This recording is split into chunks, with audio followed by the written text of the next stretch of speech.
Neil Finn in the Bing Lounge. What do you think?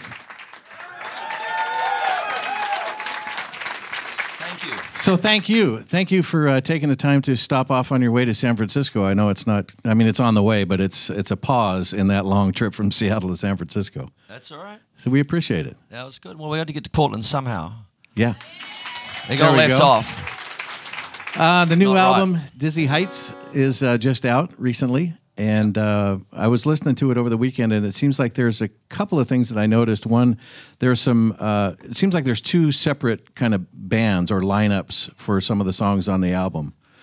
Some of the songs seem more textural, and then there's other songs that have other musicians on them that seem a little bit more kind of in line with what you've normally done. Is that, am I anywhere close? The same musicians played on the whole record.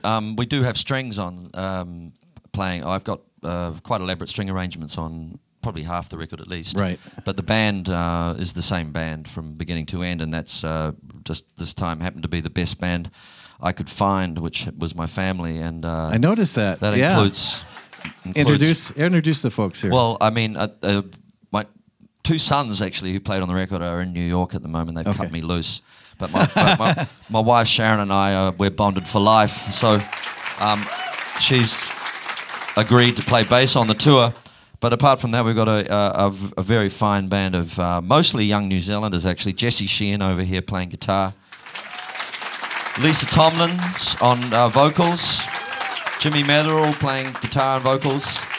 And we do have an American from Syracuse, upstate New York, Andrew Everding, playing a little machine called the OP1, which is the smallest keyboard available on the market, which we had to have one.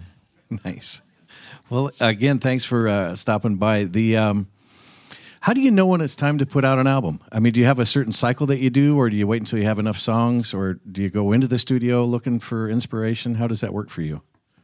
Well, I just make songs all the time, and all the time. And when there's when you feel you've got an angle and a bunch of songs, and they're dressed up in the right set of clothes, right?